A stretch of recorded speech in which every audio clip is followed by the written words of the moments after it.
സംസ്ഥാനത്തെ GST വകുപ്പിൽ 5 ഉദ്യോഗസ്ഥർ വ്യാജ ബിരുദ സർട്ടിഫിക്കറ്റ് ഹാജരാക്കി ജോലിയിൽ സ്ഥാനക്കയറ്റം നേടിയെന്ന പരാതി. അന്വേഷണത്തിന് വിജിലൻസ് ഡയറക്ടറെ ചുമതലപ്പെടുത്തിയെന്ന് ധനമന്ത്രി നിയമസഭയിൽ അറിയിച്ചു. വ്യാജ സർട്ടിഫിക്കറ്റ് ഹാജരാക്കി ജോലി കയറ്റം നേടിയ GST state tax officer Anil ശങ്കറിന്റെ വാർത്ത റിപ്പോർട്ടറാണ് പുറത്തുകൊണ്ടുവന്നത്. ഈ ചോദ്യത്തിന് മറുപടിയായാണ് 5 പേർക്കെതിരെ പരാതിയുണ്ടെന്ന് മന്ത്രി വെളിപ്പെടുത്തിയത്. TV പ്രസാദാണ് തത്സമയ വിവരങ്ങളുമായി തിരുവനന്തപുരത്ത് നിന്ന് ചേരുന്നത്. Prasad, very good morning.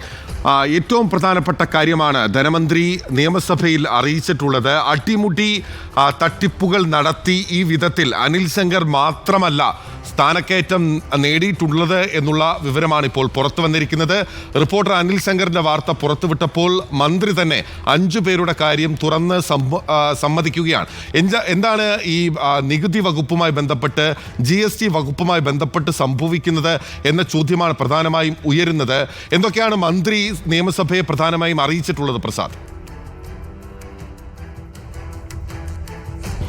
Good morning Binil പറഞ്ഞതുപോലെ സർക്കാർ ഉദ്യോഗസ്ഥർക്കിടയിൽ മോശമായ പ്രവണത വളരുന്നു എന്നുള്ളതാണ് ഈ വാർത്തയിലൂടെ നമ്മൾ കാണേണ്ടത്. നേരത്തെ നമുക്കറിയാവുന്നതുപോലെ നേരത്തെ ഏതാണ്ട് 10-ലധികം വാർത്തകളാണ് അനിൽ ശങ്കർ വ്യാജ ബിരുദ സർട്ടിഫിക്കറ്റ് ഹാജരാക്കിയാണ് സ്ഥാനക്കയറ്റം നേടിയതെന്ന വാർത്ത റിപ്പോർട്ടർ പുറത്തു കൊണ്ടുവന്നത്. അനിൽ ശങ്കർ നേരത്തെ ജോലിയിൽ പ്രവേശിക്കുന്നത് ആശ്രിത നിയമനത്തിലൂടെ LD ക്ലർക്കായാണ്. വകുപ്പ് തല പരീക്ഷ പാസ്സാവുകയോ ബിരുദം ഇല്ലാത്ത ആളുമാണ് ഈ അനിൽ ശങ്കർ. പക്ഷേ എന്നിട്ടും അവിടെ നിന്ന് 3 സ്ഥാനക്കയറ്റം കഴിഞ്ഞാണ് ഇപ്പോൾ GST സ്റ്റേറ്റ് ടാക്സ് ഓഫീസർ എന്ന പദവിയിൽ അനിൽ ശങ്കർ എത്തിയത്. അങ്ങനെ വ്യാജ ബിരുദ സർട്ടിഫിക്കറ്റ് ഹാജരാക്കിയാണ് ഈ സ്ഥാനക്കയറ്റം നേടിയതെന്നും വകുപ്പ് തല പരീക്ഷകൾ പാസ്സായിട്ടില്ല എന്നുമുള്ള പരാതി നേരത്തെ തന്നെ GST വകുപ്പിന് കിട്ടിയിട്ടുള്ളതുമാണ്. പക്ഷേ ആ പരാതിയിൽ കൃത്യമായി അന്വേഷിച്ച് ഒരു നടപടി എടുക്കുന്നതിന് വേണ്ടി GST വകുപ്പോ സർക്കാരോ തയ്യാറായില്ല എന്നുള്ളതാണ് ഏറ്റവും ഗുരുതരമായ ഒരു കാര്യമുണ്ടായിരുന്നത്. അങ്ങനെയാണ് ഈ വാർത്ത റിപ്പോർട്ടർ പുറത്തു കൊണ്ടുവരുന്നത്. പിന്നാലെ വീണ്ടും സജീവമായ അന്വേഷണം നടത്തേണ്ടി വന്നു. ഏറ്റവും ഒടുവിൽ ജോയിൻറ്റ് കമ്മീഷണർ സർക്കാരിന് GST വകുപ്പിന് റിപ്പോർട്ട് കൊടുക്കുകയും ചെയ്തു. ആ റിപ്പോർട്ടിൽ വളരെ വ്യക്തമായി പറയുന്നു, MG സർവകലാശാലയുടെ വ്യാജ ബിരുദ സർട്ടിഫിക്കറ്റാണ് തൻ്റെ സർവീസ് ബുക്കിനൊപ്പം ഹാജരാക്കിയതെന്ന്. മാത്രമല്ല സർവീസ് ബുക്കിൽ പാസ്സാകാത്ത വകുപ്പ് തല പരീക്ഷകളെക്കുറിച്ചും എഴുതി വെക്കുകയാണ് എന്ന് ഈ റിപ്പോർട്ടിൽ വളരെ വ്യക്തമായി പറയുകയാണ്. ഈ റിപ്പോർട്ട് കൊടുത്ത് ഏതാണ്ട് 3 മാസം പിന്നിടുമ്പോഴും അതിലും നടപടിയെടുക്കുന്നില്ല എന്നുള്ളതാണ് ഏറ്റവും ഗുരുതരമായ ഒരു കാര്യം. അതിനിടയിലാണ് ഈ വിഷയം നിയമസഭയിൽ തന്നെ വരുന്നത്, ധനമന്ത്രിയോട് ചോദ്യമായി വരുന്നത്. അങ്ങനെ ജൂലൈ മാസം 9-ാം തീയതി മറുപടി നൽകേണ്ട ഉത്തരം ധനമന്ത്രി നിയമസഭയിൽ കൊടുക്കാതെ പൂഴ്ത്തി. അങ്ങനെ കഴിഞ്ഞ ആഴ്ച മാത്രമാണ് ഈ ചോദ്യത്തിൻ്റെ ഉത്തരം അപ്ലോഡ് ചെയ്യുന്നത്. അതായത് നിയമസഭ കഴിഞ്ഞതിന് ശേഷമാണ് ഈ ചോദ്യത്തിൻ്റെ ഉത്തരം അപ്ലോഡ് ചെയ്യുന്നത്. അതിൽ ചോദിച്ച ചോദ്യം അനിൽ ശങ്കറിനെതിരെ മാത്രമായിരുന്നുവെങ്കിൽ ഉത്തരം വരുമ്പോഴാണ് ബിന്നിൽ ഇപ്പോൾ പറഞ്ഞ 5 പേർക്കെതിരെ വ്യാജ ബിരുദ സർട്ടിഫിക്കറ്റ് ഹാജരാക്കി ജോലിക്കയറ്റം നേടിയെന്ന ആരോപണമുണ്ടെന്ന് മന്ത്രി നിയമസഭയിൽ വെളിപ്പെടുത്തിയത്. ഒരു ചെറിയ കാര്യമല്ല. കാരണം നമുക്കറിയാവുന്നതുപോലെ പല വകുപ്പുകളിലും ഇതുപോലെ അർഹതയില്ലാത്തവർ സ്ഥാനക്കയറ്റം നേടുന്നു എന്ന പരാതികൾ വ്യാപകമായുണ്ട്. അതൊന്നും പക്ഷേ റിട്ടേണായി പരാതി കൊടുക്കാൻ ആരും തയ്യാറാകുന്നില്ല എന്നുള്ളിടത്താണ് അവരുടെ ഒരു ധൈര്യം. മാത്രമല്ല അവർ ഏതെങ്കിലും തരത്തിൽ ഭരണാനുകൂല സംഘടനയുമായി ബന്ധപ്പെട്ടവരാണെങ്കിൽ അവർക്കെതിരെ ഒരു നടപടിയും സ്വീകരിക്കുകയുമില്ല. ഈ വിഷയത്തിൽ ഇപ്പോൾ 5 പേർ വ്യാജ ബിരുദ സർട്ടിഫിക്കറ്റ് ഹാജരാക്കി ജോലിയിൽ പ്രവേശിച്ചു എന്ന പരാതി കിട്ടിയിട്ട് ഒരുപാട് നാളുകളായി. അതിലും ഒരു നടപടി ഉണ്ടായതായി അറിയില്ല.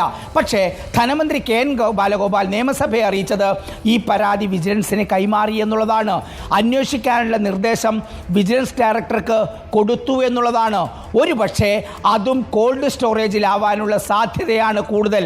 സ്വാഭാവികമായി ഇന്നത്തെ സാഹചര്യത്തിൽ ഇങ്ങനെ തട്ടിപ്പ് നടത്തുന്ന ഉദ്യോഗസ്ഥരിൽ വലിയൊരു വിഭാഗം ഭരണാനുകൂല സർവീസ് സംഘടനയോട് ചേർന്ന് നിന്നുകൊണ്ട് നടപടിയെടുപ്പിക്കാതിരിക്കാനുള്ള നീക്കമാണ് പലപ്പോഴും നടക്കുന്നത്.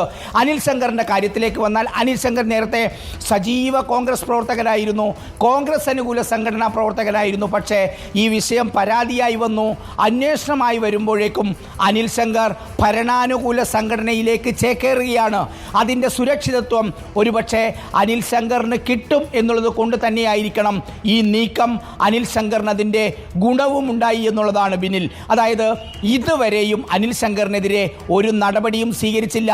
അതിൻ്റെ ഈ ഫയൽ നമ്മൾ എന്നും നോക്കാറുണ്ട്. അത് നേരെ GST കമ്മീഷണർ അടുത്ത് വരെ പോകും, വീണ്ടും തിരിച്ചു പോകും, വീണ്ടും കമ്മീഷണറുടെ മുന്നിലേക്ക് പോകും, വീണ്ടും തിരിച്ചു പോകും.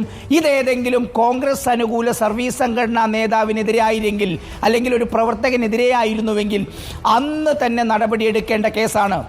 ഈ അനിൽ ശങ്കറിൻ്റെ കേസിലേക്ക് വന്നാൽ ബിനിൽ, ഇതിൽ ഈ വ്യാജ ബിരുദ സർട്ടിഫിക്കറ്റ് ഹാജരാക്കി സ്ഥാനക്കയറ്റം നൽകുന്നതോടുകൂടി അവിടെ വലിയൊരു ക്രിമിനൽ ആക്ടിവിറ്റി കൂടി നടന്നിട്ടുണ്ട്. അതായത് വ്യാജമായി ഫോർജറി ചെയ്ത് ഡോക്യുമെൻ്റ് ഉണ്ടാക്കുകയാണ്. അതേതെങ്കിലും തരത്തിൽ വിജിലൻസിൽ പരാതി കൊടുത്ത് കയ്യും കെട്ടി നോക്കി നിൽക്കുകയല്ല സർക്കാർ വേണ്ടത്. യഥാർത്ഥത്തിൽ അതിൽ GST വകുപ്പ് പോലീസിൽ പരാതി കൊടുക്കണം, അതിൽ ക്രിമിനൽ കേസ് രജിസ്റ്റർ ചെയ്യണം. MG സർവകലാശാല അനിൽ ശങ്കറിൻ്റെ കേസിൽ കൃത്യമായി പറഞ്ഞു, അത് ഞങ്ങളുടെ സർട്ടിഫിക്കറ്റ് അല്ല, ഈ സർട്ടിഫിക്കറ്റ് വ്യാജമായി ഉണ്ടാക്കിയതാണ്. MG സർവകലാശാല ഗാന്ധിനഗർ പോലീസിന് പരാതിയും കൊടുത്തു. ആ പരാതിയെക്കുറിച്ച് നമ്മൾ അന്വേഷിക്കുകയാണ്. ഒരു നടപടിയും അതിൽ ഉണ്ടാകുന്നില്ല എന്നുള്ളിടത്താണ്. മാത്രമല്ല ഇതിൽ തന്നെ ചോദിക്കുന്നുണ്ട്, സർക്കാർ പോലീസിൽ പരാതി കൊടുത്തിരുന്നോ എന്ന് ധനമന്ത്രിയോട് ചോദിച്ചപ്പോൾ ധനമന്ത്രിയുടെ മറുപടി MG സർവകലാശാല പരാതി കൊടുത്തു എന്നതാണ്. ഇത് MG സർവകലാശാലയുടെ പ്രശ്നമല്ല, ഇത് സർക്കാരിൻ്റെ പ്രശ്നമാണ്. സർക്കാരാണ് ഇതിൽ പോലീസിൽ പരാതി നൽകേണ്ടതും ക്രിമിനൽ നടപടി സ്വീകരിക്കേണ്ടതും സർക്കാരാണ് യഥാർത്ഥത്തിൽ. കാരണം വ്യാജരേഖയാണ് ഹാജരാക്കിയത്. സർക്കാരിൻ്റെ ലക്ഷങ്ങളാണ് ഇതുവഴി അനിൽ ശങ്കർ വാങ്ങിയത്. ഇനി മറ്റ് 4 പേരുടെ കാര്യത്തിലേക്ക് വന്നാൽ ആ 4 പേർ ആരാണ് എന്ന് പറയാൻ ധനമന്ത്രി തയ്യാറായില്ല എന്നുള്ളതാണ്. അതിലും ഒളിച്ചു കളിയുണ്ട് പിന്നിൽ. കാരണം ഈ സംവിധാനവുമായി ബന്ധപ്പെട്ട്, സർക്കാർ സംവിധാനവുമായി ബന്ധപ്പെട്ട് നിൽക്കുന്നവർക്കെല്ലാം വലിയ പരിഗണനയും വലിയ സംരക്ഷണവും നൽകുന്നു എന്നുള്ളതാണ് ഇതിലേറ്റവും ഗുരുതരമായ ഒരു കാര്യം. ഈ 5 പേരിൽ ഒരാൾ അനിൽ ശങ്കറാണ്. അനിൽ ശങ്കറിൻ്റെ വിഷയം റിപ്പോർട്ടർ വാർത്തയായി പുറത്തുവിട്ടപ്പോഴാണ് മറ്റ് 4 പേരെ കുറിച്ച് നിയമസഭയെ ധനമന്ത്രി അറിയിക്കുന്നത് തന്നെ. അങ്ങനെയെങ്കിൽ ഇത്രയും കാലമായി അന്വേഷണം നടക്കുന്ന അനിൽ ശങ്കറിന്റെ കാര്യത്തിൽ വ്യക്തമായി ചോദിക്കുന്നുമുണ്ട്, എന്ത് നടപടിയെടുത്തു എന്ന് ചോദിച്ചപ്പോൾ അവസാന ഘട്ടത്തിലാണ് എന്ന് മറുപടി. സൂചിപ്പിച്ചതുപോലെ തന്നെയാണ് ഈ അനിൽ ശങ്കറിനെ സംരക്ഷിക്കാൻ കൃത്യമായ ഇടപെടൽ ഉണ്ടായി എന്നത് വ്യക്തമായിരുന്നു. പല റിപ്പോർട്ടുകളും ഇയാൾക്കെതിരെ വന്നിട്ടും എന്തുകൊണ്ടൊരു നടപടി ഉണ്ടായിട്ടില്ല എന്ന് തന്നെയാണ് അത്ഭുതം. ഇത് തന്നെയാണ് ഇതിലെ പ്രധാനപ്പെട്ട ഒരു കാര്യവും. അതായത് മതിയായ സംരക്ഷണം നൽകുന്നു എന്നതാണ് ഇതിലെ ഏറ്റവും പ്രധാനപ്പെട്ട ഒരു കാര്യം. കാരണം വ്യാജ ബിരുദ സർട്ടിഫിക്കറ്റ് ഹാജരാക്കി ഒരാൾ ജോലിയിൽ പ്രവേശനം നേടുന്നു എന്നതിൻ്റെ അർത്ഥം GST വകുപ്പിനെയും സർക്കാരിനെയും പറ്റിക്കുകയാണ്, വ്യാജരേഖ ഉണ്ടാക്കുകയാണ്. പക്ഷെ എന്നിട്ടും അതിനെതിരെ നടപടിയെടുക്കുന്നില്ല എന്നതാണ് ഏറ്റവും പ്രധാനപ്പെട്ട ഒരു കാര്യം. അനിൽ ശങ്കർ ഈ മെയ് മാസം വിരമിക്കാൻ പോവുകയാണ്. മെയ് മാസം വരെ ഇതിങ്ങനെ തട്ടി നീക്കാനാണ് ഒരു ശ്രമം. GST വകുപ്പിലെ തന്നെ ഭരണാനുകൂല സംഘടനാ നേതാവായ ഒരു ഉന്നതൻ ഇതിനിടെയാണ് വിരമിച്ചത്. ആ ഉന്നതനെതിരെ ഒരു വിജിലൻസിൽ ഒരു പരാതിയുണ്ട്. വലിയ രീതിയിലുള്ള ക്രമക്കേട് നടത്തിയതായുള്ള പരാതിയാണ്. വിരമിച്ചതിന് ശേഷമാണ് അതും പുറത്തു വരുന്നത്. ചുരുക്കത്തിൽ വിരമിക്കുന്നതുവരെ പൂർണ്ണമായ സംരക്ഷണം ഏറ്റെടുത്ത് കൊള്ളാം എന്ന നിലയിലാണ് ഭരണാനുകൂല സംഘടനയിൽപ്പെട്ട ആളായാൽ സർക്കാരിൻ്റെ ഒരു സമീപനം എന്നുള്ളതാണ് ഇതിൽ നിന്ന് മനസ്സിലാകുന്നത്. ഇതിൽ മറ്റൊരു പ്രധാനപ്പെട്ട കാര്യം, ഞാൻ നേരത്തെ പറഞ്ഞതുപോലെ ഈ 5 പേർ ആരാണ് എന്ന് അറിയാനുള്ള ഒരു ഉത്തരവാദിത്തം അല്ലെങ്കിൽ ഒരു അവകാശം സമൂഹത്തിനുണ്ട്. പക്ഷേ അത് ധനമന്ത്രി മറച്ചു വെക്കുകയാണ്. ഇതിൽ മെല്ലെപ്പോക്കാണ്. അതായത് എല്ലാ തെളിവുകളും ഉണ്ടായിട്ടും 2 തവണ വളരെ വിശദമായ അന്വേഷണം നടത്തി. ഏറ്റവും അവസാനത്തെ അന്വേഷണം അനിൽ ശങ്കറിനെതിരെ നടന്നത് നമ്മുടെ വാർത്തയ്ക്ക് പിന്നാലെയാണ്. കൊച്ചിയിലെ GSTയിലെ ജോയിൻറ്റ് കമ്മീഷണറാണ് അന്വേഷണം നടത്തി GST കമ്മീഷണർക്ക് റിപ്പോർട്ട് സമർപ്പിച്ചത്.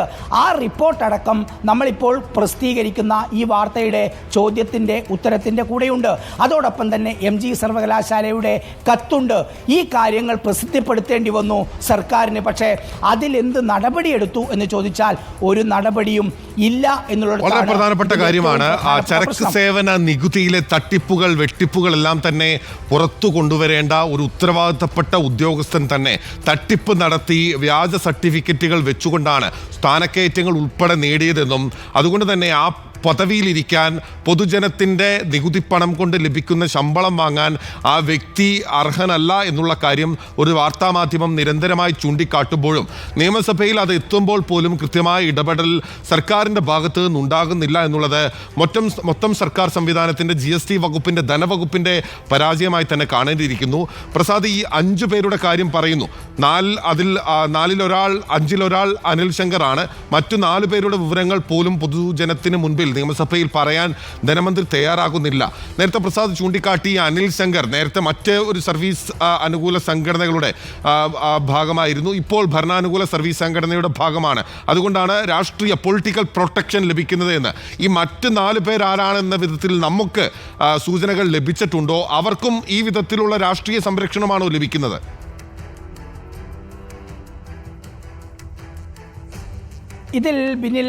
ഇതിലിപ്പോൾ ഈ 4 പേർ ആരാണ് എന്നറിയണമെങ്കിൽ ഈ 4 പേരെക്കുറിച്ച് നമുക്ക് സൂചനയുണ്ട്. പക്ഷേ സൂചനയുടെ അടിസ്ഥാനത്തിൽ നമുക്കത് പ്രേക്ഷകരോട് പറയാനും കഴിയില്ല. അതിൻ്റെ ആധികാരികമായ രേഖ നമുക്ക് കിട്ടണം.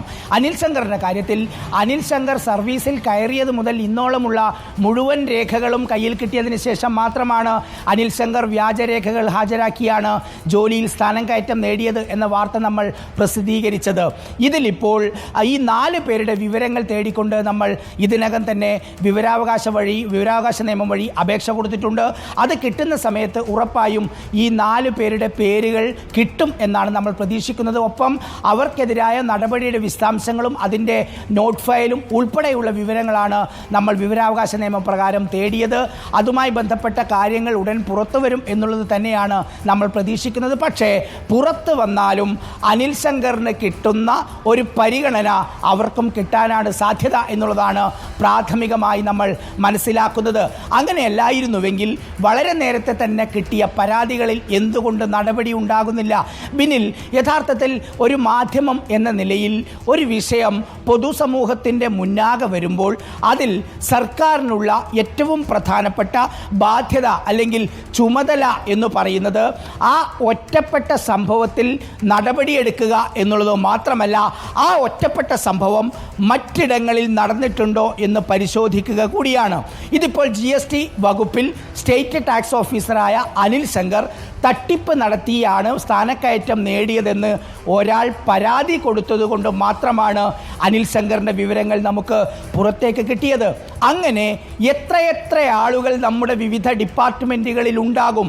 അങ്ങനെയെങ്കിൽ യഥാർത്ഥത്തിൽ ഇക്കാര്യം അറിയുമ്പോൾ സർക്കാർ ചെയ്യേണ്ടത് ഓരോ ഡിപ്പാർട്ട്മെൻറ്റുകളിലെയും സ്ഥാനക്കയറ്റം നേടിയ ഓരോ ജീവനക്കാരൻ്റെയും സർവീസ് ബുക്കുകൾ പരിശോധിക്കാനുള്ള ഉത്തരവാണ് യഥാർത്ഥത്തിൽ ഇറങ്ങേണ്ടത്. പക്ഷേ അനിൽ ശങ്കറിൻ്റെ കാര്യത്തിൽ ഉത്തരവ് അങ്ങനെ ഒരു അന്വേഷണമേ നടന്നില്ല എന്ന് മാത്രമല്ല, അനിൽ ശങ്കറിനെ തന്നെ എങ്ങനെ വിരമിക്കുന്നതുവരെ സംരക്ഷിക്കാൻ കഴിയും എന്ന ധൃതിപ്പെട്ട നീക്കമാണ് സർക്കാർ തലത്തിൽ നടക്കുന്നത്, വകുപ്പ് തലത്തിൽ നടക്കുന്നത്. സ്വാഭാവികമായി മറ്റുള്ളവർക്ക് ഇതൊരു ധൈര്യമാവുകയാണ്. എന്ത് തോന്നിയവാസവും കാണിച്ച് ജോലിക്കയറ്റം നേടാനുള്ള ഒരു ധൈര്യമാണ് ഇത്തരം നടപടികളിലൂടെ, സർക്കാർ നടപടികളിലൂടെ ഉണ്ടാകുന്നത് എന്നതാണ്.